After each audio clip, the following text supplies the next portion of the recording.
2-3 ದಿನಗಳಿಂದ ನಡೀತಾ ಇರ್ತಕ್ಕಂಥ ಘಟನಾವಳಿಗಳು ರಾಜ್ಯದಲ್ಲಿ ಮುಖ್ಯಮಂತ್ರಿಗಳು ರಾಜೀನಾಮೆ ಕೊಡ್ತಾರೆ ಅಂತೇಳಿ ಆ ಪಕ್ಷದ ಹೈಕಮಾಂಡ್ ತೀರ್ಮಾನ ತೆಗೆದುಕೊಂಡ ನಂತರದಲ್ಲಿ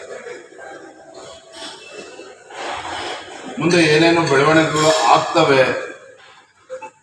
ಯಾರೂ ಕೂಡ ಊಹಿಸ್ಕೊಳ್ಳೋದಕ್ಕೆ ಸಾಧ್ಯ ಆಗ್ತಾ ಇಲ್ಲ. ನನಗನ್ನಿಸ್ತದೆ ಮುಖ್ಯಮಂತ್ರಿಗಳು ಇಂದು ಅಥವಾ ನಾಳೆ ರಾಜೀನಾಮೆ ಕೊಟ್ಟ ನಂತರದಲ್ಲೂ ಸಹ ಯಾರು ಮುಖ್ಯಮಂತ್ರಿ ಆಗಬೇಕು ಇದು ಗೊಂದಲಗಳು ಇನ್ನೂ ಕೂಡ ಮುಂದುವರಿತದೆ.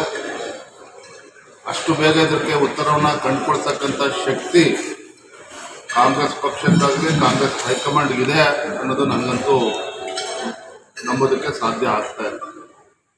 ಒಟ್ಟಾರೆಯಾಗಿ ಆಡಳಿತ ಪಕ್ಷದ ಆಂತರಿಕ ಕಚ್ಚಾಟದ ಪರಿಣಾಮ ರಾಜ್ಯ ಅಂತೂ ಈ ಕಾಂಗ್ರೆಸ್ ಪಕ್ಷದ ಆಡಳಿತದಿಂದ ಕಳೆದ 3 ವರ್ಷ ಆಡಳಿತ ವೈಖರಿ ಹೇಗಿದೆ ಅಂತ ಹೇಳಿದ್ರೆ ಕರ್ನಾಟಕ ರಾಜ್ಯ ಆರ್ಥಿಕವಾಗಿ ಆಡಳಿತಾತ್ಮಕವಾಗಿ ಎರಡೂ ದೃಷ್ಟಿಯಿಂದ ಕೂಡ ಸಂಪೂರ್ಣ ನೆಲಕಚ್ಚಿರುವಂತೆ ಯಾವ ರೀತಿ ರಾಜ್ಯದಲ್ಲಿ ಅರಾಜಕತೆ ಸೃಷ್ಟಿಯಾಗ್ತದೆ ಅನ್ನೋದು ಕೂಡ ಕಳೆದ ಕೆಲವು ತಿಂಗಳ ಆಡಳಿತನ ನೋಡೋದಕ್ಕೆ ಸಾಧ್ಯ ಆಗಿದೆ.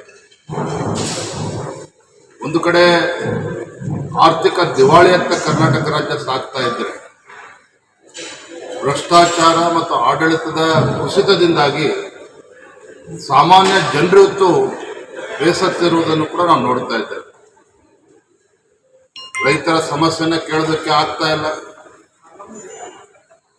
ಇವತ್ತು ರಾಜ್ಯದಲ್ಲಿ ಬೇರೆ ಬೇರೆ ಜಿಲ್ಲೆಗಳಲ್ಲಿ ರಸಗೊಬ್ಬರದ ಒಂದು ಸಮಸ್ಯೆ ಉಂಟು ಮಾಡುವಂಥ ಷಡ್ಯಂತ್ರ ಒಂದು ಕಡೆ ನಡೀತಾ ಇದೆ.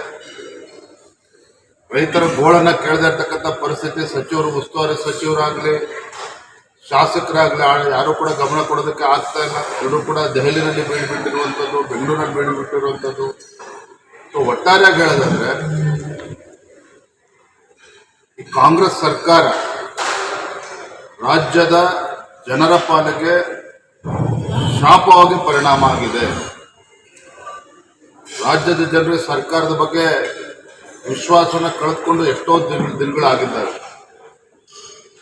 ಹಾಗಾಗಿ ಯಾರು ಮುಖ್ಯಮಂತ್ರಿ ಮುಂದೆ ಆಗ್ತಾರೆ ಯಾವುದೂ ಕೂಡ ರಾಜ್ಯದ ಪರಿಸ್ಥಿತಿಯನ್ನು ಸುಧಾರಣೆ ಮಾಡ್ತದೆ ಅನ್ನೋ ವಿಶ್ವಾಸ ನಮ್ಗೆ ಯಾರಿಗೂ ಕೂಡ ಇಲ್ಲ, ರಾಜ್ಯದ ಜನತೆಗೂ ಕೂಡ ಇಲ್ಲ.